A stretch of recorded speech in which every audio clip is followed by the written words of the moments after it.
You know what's going to happen every year. There are going to be certain players that NFL draft experts and fans are going to be completely surprised didn't go in the first round of the NFL draft. It never fails. And this year is no different with guys like Landon Collins, Randy Gregory, and others. People are surprised. They're wondering how, and they're talking about how great of values they are going to be in day number 2 because they were first-round talents. Well, I'll put it this way. Maybe people shouldn't be that surprised. This stuff happens every year, and there are usually reasons why these type of things happen. Usually, to me, there are up to 6 different reasons why this can potentially happen, why certain guys that many people view as first-round prospects don't go in round number 1. It could be off-the-field issues. It could be injuries. It could be runs on other positions. It could be just the way the board falls. Like, for example, I'll throw Landon Collins out there. Let's say, even with him being an in-the-box strong safety, kind of one-dimensional. A team had him graded as 20th on their board. They're sitting at the tail end of round number 1. But they look at the board and they see a guy that they had ranked 15th on the board still there, and they didn't anticipate him being there. They might like Collins, but they're going to stick to their board, trust their board, or so they say, and they're going to take the higher-rated player regardless of the position. So that can sometimes lead to a guy dropping where maybe he doesn't deserve to drop quite that far. Sometimes, frankly, these prospects are just overrated by the media. I thought heading into this draft process that guys like Landon Collins and Randy Gregory were criminally overrated by fans, certain fans at least, and definitely a lot of the NFL draft media. And, sometimes when talking about it when it comes to the NFL draft media, it's not just the overrated prospects, it's them not understanding or learning from the draft process and how it really works. You see the same people make these mistakes year in and year out, and yet they get paid to do it. That's mind-boggling. But then also, too, you just look at it. Sometimes NFL teams are idiots. Just because people are in the NFL doing this job doesn't mean they know what the fuck they're doing. Doesn't mean they deserve that job. Doesn't mean that they're any freaking good at this job. No, just because they have that position is not an indication of any way, shape, or form that they're any fucking good at it. You see this all the time in the real world. Just because people have a job doesn't mean they're any good at it. Doesn't mean they deserve it. Doesn't mean they know what the hell they're doing. Look at how many bosses you've probably had over the years that you look at and you say, how the hell did they get that job? He doesn't have a clue what the fuck he's doing. Not a new phenomenon. And sometimes that shit happens too. Teams are idiots. Plain and simple. Plain and simple.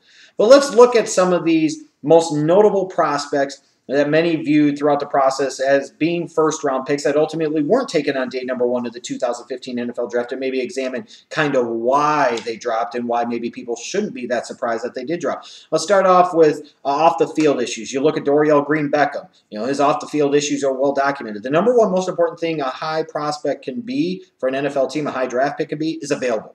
And by available, I mean able to play each and every single week, answer the bell each and every single week. With a guy like Dorial Green-Beckham with some of his off-the-field issues, especially pertaining to domestic violence, there would be some serious concerns for teams about his background, his maturity level, and his ability to keep his nose clean and his head above water and not get in this type of trouble again. Because if he got popped off for another type of instance like this, you could be talking about a long suspension where he's gone for half of the season, if not an entire season.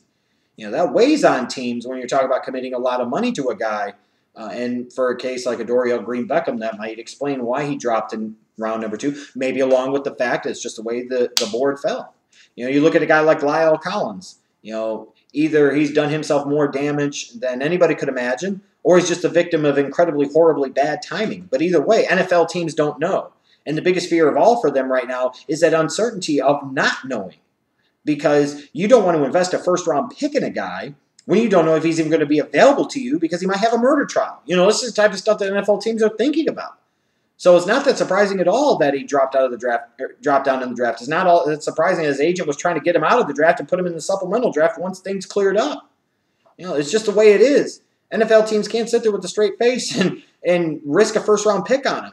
I wouldn't be surprised to see him drop far in day 2, might not even get taken in day number 2. It's unfortunate, it sucks, but that's the reality of the situation, is you're not sure about his availability. A guy that would have been maybe a top 15 to 20 pick, now who knows where he's going to get taken even in day number 2. And you look at a guy like Randy Gregory. Again, I talk about Dorial Green-Beckham, the concern about availability. Randy Gregory, with his issues with marijuana use of the past and failing drug tests and what have you, there are serious concerns about his availability. What's going to happen? Is he going to be like a Josh Gordon getting suspended for an entire year? A guy like Deion Jordan getting suspended again, this time for an entire year? If a guy isn't available, if you can't count on him to be there all the time, then what the hell good is he to you? And on top of other issues, That's a big one for Randy Gregory. So I'm not surprised at all that he dropped out of round number 1. I've been saying it for a while, and fuck any of you that doubted me otherwise. Then you look at injuries. They're always a part of it. You look at Jaelen Strong. You're talking about a guy that has a wrist issue. And when you look at some of the other receiving prospects, maybe there was just the thought of there were other guys that were cleaner, other guys that were healthier, and other guys that they just thought were less of a risk than a guy like Jaelen Strong. Fair or not, that's just the way that it broke down. You look at Clemmings, a guy with a stress fracture in his foot. How big of an issue is it? Who knows? When you start getting into stress fractures, those can tend to be repeat problems, especially when it comes to the foot. Ask Julio Jones. Those are scary injuries. So it's not surprising to see teams pass on a guy like Clemmings in day number 1 on top of other reasons they might have. Sometimes it just runs on other positions, and as a result, quality prospects drop. I look at a guy like Kendricks from UCLA. To me, was a guy that was worth a late first-round pick as an inside linebacker, both him and Stephon Anthony, frankly. But because of the run on wide receivers, the fact that there were 2 running backs taken high, the fact that that kind of shook up the draft a little bit, sometimes a guy like Kendricks just drops. Sometimes the way the board falls, you look at a guy like Eddie Goldman. It's not surprising that he fell out of round number 1. You would consider the fact that Malcolm Brown didn't end up getting taken until the Patriots at number 32. It's not so much an indictment on the player. It's just that's the way the board falls. And then sometimes it's just prospects are overrated, in particular by the draft media. Landon Collins. There were people for a long period of time, up to and including close to the 2015 NFL draft, that were viewing this one-dimensional in-the-box strong safety as a top 10 prospect and mock drafting him as a top 10 guy. That's ridiculous. Ridiculous. They were mocking Randy Gregory for months as a top 5 guy. A guy who struggles to set the edge, who doesn't demonstrate a lot of power in his pass rushing game, and struggles to keep weight at 230, 235 pounds, who regressed from his junior to senior year. These guys were never first-round prospects or high first-round prospects as that. It was only the NFL draft media that were artificially propping up this guys that put out that narrative that led fans to believe that they were much more in terms of prospects than they really were. And then we also talk about just, the stupidity of certain NFL teams. That does play a part too. You look at a guy like Jaelen Strong. Is his wrist injury really that big of a concern? Maybe it's the fact that they have concerns about, his ability to get separation, but maybe they're just fucking overthinking it. Honestly.